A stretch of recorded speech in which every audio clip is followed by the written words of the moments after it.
Hello everyone, welcome back to the channel. I hope आप सब अच्छे से होंगे, बहुत ही खैरियत से होंगे।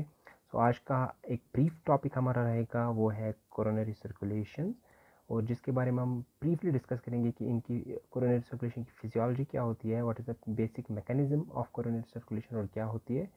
सो brief main topic we will discuss, will not go into the depth of the topic. So start करेंगे हम कि कोरोनरी सर्कुलेशन होती क्या है। सो यूजुअली हम डिफाइन करते हैं coronary circulation, it is a circulation of blood in the arteries या वेन्स में। वो ब्लड सर्कुलेशन जो कि होता है आर्टरीज या वेन्स में, बट विच जो कि सप्लाई करते हैं, which supply heart muscle. In short हम कहेंगे coronary circulation is that type of circulation which supply the heart muscle, that means myocardium, which supplies the myocardium, और उसे हम कहते हैं कोरोनरी सर्कुलेशन। और अगर हम ब्रीफली देखिए, हमारे यहाँ पे एक अच्छी फिगर है, हेयर इज द फिगर, और इसमें हम देखेंगे जो कोरोनरी ब्लड सप्लाई होता है, इसमें जो मेन कोरोनरी आर्टरीज होती है, जो मेन कोरोनरी आर्टरीज होती है which supply the bulk heart में, वो यूजुअली क्या होती है, they lie on surface, they lie on the surface of the heart. इस फिगर में हम दे सकते हैं जो भी मेन कोरोनरी आर्टरीज होती है विच सप्लाई द मायोकार्डियम, वो usually they lie on the surface of the heart के सरफेस के ऊपर से होती है, डीप नहीं होती है बट सरफेस के ऊपर से होती है। और यही मैकेनिज्म होती है, अगर हम when we go into the pathology और मेडिसिन, उसमें यही coronary arteries we have to know, कि इसी वजह से हम फिर देखते हैं कि कौन सी आर्टरी ब्लॉक होती है। सो बाकी जो सारी कोरोनरी आर्टरी डिजीज आती है, हमें बेसिक पता होनी चाहिए कि कोरोनरी सर्कुलेशन, कोरोनरी वेसल्स कहाँ से आती है, कौन वेसल किस पार्ट को सप्लाई करती है, और जिसकी वजह से हमें आगे चल के वो डिजीज अच्छे से समझ आते हैं। जैसे कि हमने बोला कि जो मेन कोरोनरी आर्टरीज होती है, they lie on the surface of the heart, while जो कि स्मॉल आर्टरीज होती है वो पेनिट्रेट करती है इनटू कार्डियक मास, मसल मास में।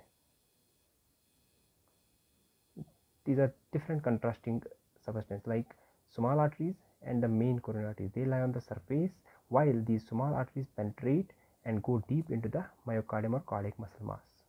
और यही एक मैकेनिज्म है, these are the vessels जो कि हार्ट, जिसकी वजह से हार्ट को, they are the vessels by which heart receives almost all nutritive supply, nutritive blood supply। और अगर हम लेबल करें अकॉर्डिंग टू द लेबलिंग, अगर हम इस डायग्राम की लेबलिंग करें, देखिए अगर हम लेबल करें, सो यहाँ पे आपको दिख रहा है एक दिस इज, यहाँ पे अगर हम देखेंगे this one, here is an huge artery, और आपको पता होगा कि ये एक आर्च करती हुई आर्टरी है और बड़ी आर्टरी है, लार्ज वेसल्स है। तो दिस वन इज आयोटा, और इसके बिल्कुल नीचे this one is pulmonary artery. And after हम इसके बाद जाएंगे कोरोनरी आर्टरीज की तरफ, और अगर this one is the left side and this is the right side of the heart. So जो ये आर्टरी निकलती है यहाँ पे, if we start this one, so इसे हम कहते हैं this, if we point towards, this is the left coronary artery, while this one is the left circumflex branch, this one, and going downwards, this artery is known as left anterior descending artery, while this major artery on the right side, इसको कहते हैं right coronary artery, which supplies the bulk of the right side of the heart। so अगर हम देखें this one जो कि हमारी left coronary artery है, this is the left coronary artery, it supplies, एक सप्लाई किसको कहता है, मेनली दिस एंटीरियर पोर्शन, हम देखेंगे दिस एंटीरियर पोर्शन और the left lateral portion of the left ventricle, जो कि लेफ्ट वेंट्रिकल साइड आता है, this anterior portion of the left ventricle side. और हालांकि this right coronary artery supplies the bulk of the right ventricle and the even from the posterior aspect as well. और अगर हम nutshell में देखें, these all drains back, these vessels all drains back directly to the right atrium of the किससे, when they all जो भी जाते हैं कोरोनरी साइंस से सीधा जाते हैं towards the directly to the right atrium of the heart. अगर हम एक कोरोनरी सर्कुलेशन का पता करें, हमारा जैसे जो कि टोटल कार्डियक आउटपुट होता है उसमें से कितना blood is used in the coronary circulation, it's almost about 5% of total cardiac output. 5% total cardiac output का होता है, it is flow to the heart. 5% का टोटल कार्डियक आउटपुट का is goes into the coronary circulation to supply the heart. While capillary density कितनी होती है in this, it is 2000 per millimeter square of cardiac tissue. ये numbering आपको याद होनी चाहिए. These are the main numbers. अब तो हमें पता है कि what happens, there is systole as well as diastole. अब हमें ये देखना है कि कोरोनरी सर्कुलेशन का क्या मैकेनिज्म होता है, क्या हाल होता है during systole as well as during diastole. अब हम ये पता करेंगे कि उस कोरोनरी सर्कुलेशन का सिस्टोल में क्या चेंजेस आते हैं, कैसे होता है, और डायस्टोल में क्या चेंज आते हैं. सो मूविंग फॉरवर्ड, सो इसका हम ऐसे पता लगाएंगे विद द डायग्राम कि क्या होता है. Here this diagram, this a phasic flow during systole as well as diastole. What happens with the coronary circulation during systole and diastole, और क्या होता है और क्या होता है जो हम इस डायग्राम से देख सकते हैं. This is the coronary blood flow milliliter per minute, this is the volume, and this is the systolic period and this is the diastolic period. यहाँ पे systolic period है और diastolic period है. और आप clearly देख सकते हैं during the stool what happens in the coronary circulation, what happens in the coronary blood flow, it significantly reduce here. ये reduce होता है, कम होता है. क्यों कम होता है? Because why it reduces? Due to the strong compression of intramuscular blood vessels by left ventricular during contraction, systolic contraction. क्यों ये reduce होता है? Why there is reduced coronary circulation during systole? Because the strong compression होता है when the systole. What means systole? Systole means contraction, और जिसके लिए strong compression आता है in blood vessels में, that's why the coronary blood flow reduces. While if we see in the diastole, it significantly increases, क्योंकि during diastole the cardiac muscle को क्या होता है during diastole? It relaxes, even the vessels relax. जब vessels relax करते हैं, there is no obstruction to blood flow ventricle, so इसकी वजह से blood flows rapidly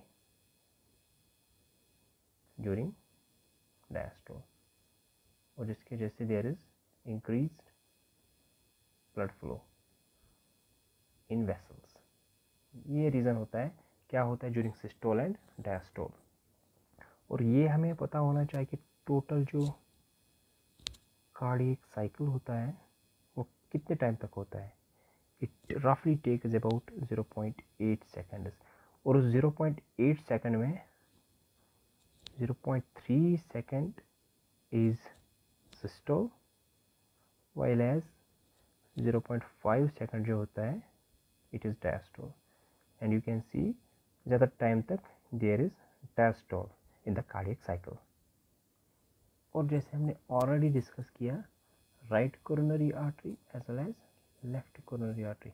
right coronary artery हमने देखा था कि राइट वेंट्रिकल को सप्लाई करता है, इवन की right atrium, major portion of the right heart, and the lower wall of even left ventricle भी, and also upper posterior portion of intraventricular septum.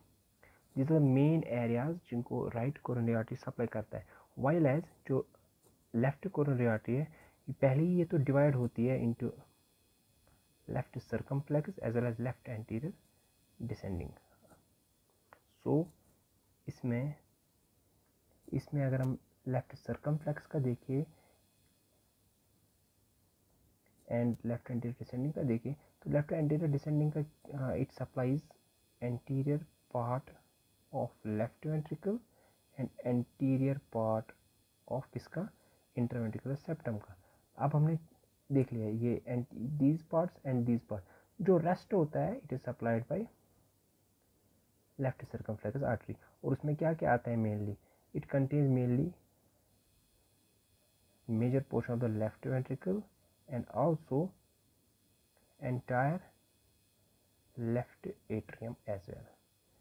कौन करता है, लेफ्ट सर्कमफ्लेक्स आर्टरी। और हमें याद रखना चाहिए इन द कोरोनरी सर्कुलेशन जब भी कोई ओब्स्ट्रक्शन आती है, whenever there is obstruction, if obstruction present, फिर कैसे सप्लाई होता है, there is a preventive mechanism। वो preventive mechanism क्या होता है, preventive mechanism, that preventive mechanism is formation of collaterals। collaterals क्या होते हैं, formation of collaterals क्या होते हैं, collateral जो collateral circulation होती है ये क्या होते हैं, these are the connections, anastomotic connections जो बनता है between portions of same coronary artery and between different coronary arteries, जो कि उनमें बनता है to maintain the proper coronary blood circulation, because कहीं पे obstruction आया तो ये collaterals काम करते हैं to bypass that obstructed area which helps us in preventing the ischemic damage। तो ये collaterals जो collateral circulation form होते हैं, this is the most important preventive mechanism in the coronary artery disease और coronary artery occlusion diseases। अब आता है, अगर हमने एक सर्कुलेशन पढ़ा कि कौन किस पार्ट को सप्लाई करता है, कैसे सप्लाई करता है, which phases are present, then we need to go with the regulation, how the coronary circulation is regulated in our body, how the coronary circulation is regulated। तो इसमें regulator आता है, there is one on the local regulation which is due to the muscle metabolism। एक तो होता है local regulation, वो किससे होता है, ड्यूरिंग द मसल मेटाबॉलिज्म होता है, जो कि एक primary controller, it's an primary controller of coronary flow. और इसमें क्या होता है, इस वाले मैकेनिज्म में क्या होता है, how it controls the coronary flow. और ये मेनली जो ये मैकेनिज्म है किससे होता है, it is through the local arterial vasodilation होता है। क्यों वासोडाइलेशन होता है, which is in response to the nutritional needs. Like अगर if there is vigorous cardiac contractions और कंट्रैक्शंस, बहुत ज़्यादा कार्डियक कंट्रैक्शन, बहुत ज़्यादा कार्डियक वर्कलोड है, तो उसकी वजह से the contraction, sorry, if there are increase vigorous cardiac condition, तो उसकी वजह से क्या होता है, then there is an increased rate of coronary blood flow. एक सिंपल मैकेनिज्म है, जब भी इंक्रीज वर्कलोड होता है हार्ट पे, जब भी इंक्रीज वर्कलोड होता है हार्ट पे, you need more nutrient supply, you need more blood supply. उसकी वजह से when there is increase vigorous exercise, तो उसकी वजह से there is increase in the rate of blood flow, ताकि to meet the demands of the particular area, to meet the demands of the particular moment. उसकी वजह से ये this is local mechanism. और another mechanism if we see, another mechanism is oxygen demand. The more the oxygen demand, जितनी भी oxygen demand ज़्यादा होगी, the more the rate of blood flow, coronary blood flow. वो भी कब होगा, oxygen demand भी कब ज़्यादा होती है, whenever there is an increased contraction, there is an increase vigorous cardiac contraction, increase due to any other reason, उसकी वजह से ऑक्सीजन डिमांड बढ़ जाता है। और ऑक्सीजन डिमांड बढ़ने की वजह से there is a need to increase the rate of blood flow, ताकि वो ऑक्सीजन डिमांड पूरी हो सके, more and more oxygen rushes to the spot and to maintain the demand of the tissues। So ये थे local regulators of the coronary blood flow। Then we can move on with the nervous control। neurological control of the coronary blood flow, nervous control, or we can say the neurological control. और इसमें क्या होता है, there is an role of autonomic nervous system as well as parasympathetic.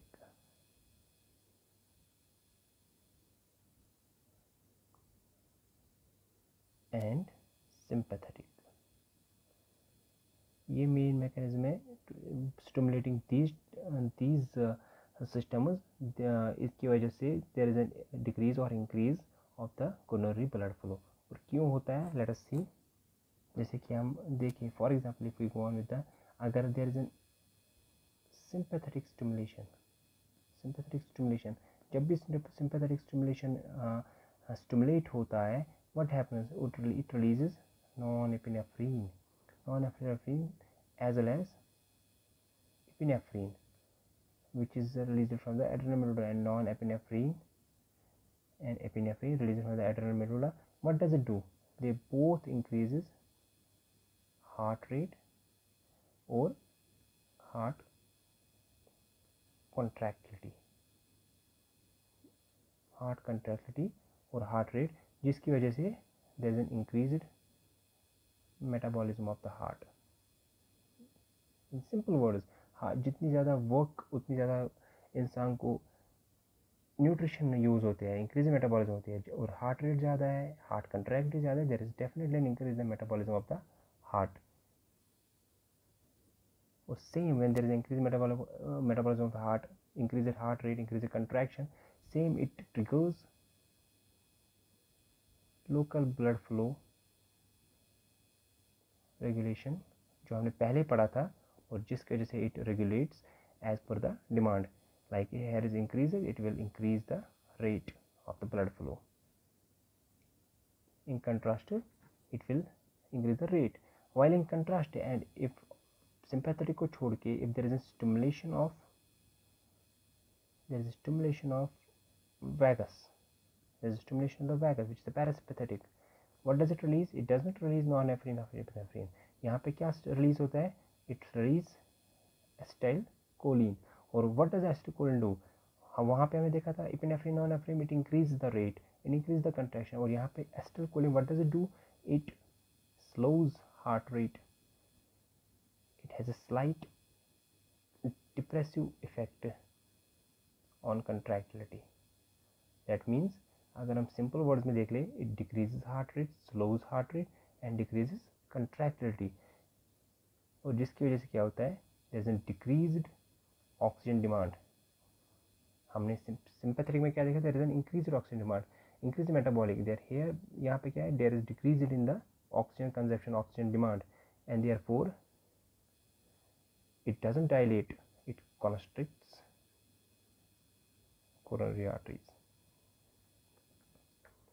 आप ऊपर देखिए, ऊपर क्या था, ऊपर there is an increase metabolism, there is an increased heart rate, there is increased contractility, जिसकी वजह से there was increased rate, there was increased contraction, there was increased oxygen demand. और उसकी वजह से क्या होता था, to maintain this the coronary arteries dilate, more blood flow, और जिसकी वजह से to maintain the demands. But here हमें ज़रूरत नहीं उतने काम की. So the coronary arteries constrict. We don't need that much coronary blood flow because there is not much oxygen demand. There is slow heart rate. There is slow contractility. There is low metabolism. So to maintain that, we need to low coronary blood flow and constriction of the coronary arteries. This is the mechanism by which our coronary blood flow is maintaining the balance. इसकी वजह से balance बना रहता है. Whenever you need more, whenever you need less. So this was the main about coronary circulation, it is regulation. और अगर हम extra added points की बात करें मेटाबॉलिज्म के बारे में, so we should know that under resting condition में क्या होता है, of the heart resting condition में क्या होता है, जो भी कार्डियक मसल होता है, what does it consumes, cardiac muscle at the resting conditions consume fatty acids, not carbs. But when, जब रेस्टिंग कंडीशंस होती है, जब रेस्टिंग कंडीशन होती है. This was an extra added point. And also we should know जो कि coronary arteries होती है और coronary we can say circulation जो हमने पढ़ा क्या दिखाते हैं. What does it show? They show auto regulation, maintain at their own mechanism. Also we should remember जो हमने डिस्कस किया about collaterals. We should also know that the coronary blood flow is phasic जो हमने पहले ही discuss किया. So these you should remember these points जो हमने पढ़ा. So this was the brief idea about coronary circulation. I hope कि आपको ये वीडियो अच्छा लगा हो और आपको समझ आया हो कि बेसिक मैकेनिज्म क्या होता है coronary circulation का. Anyways, if you have any doubt or any question or I have made any mistake, so you can definitely say it on comment section. So thank you very much for paying attention to this topic. I will see you with another video with another lecture. Till then, goodbye.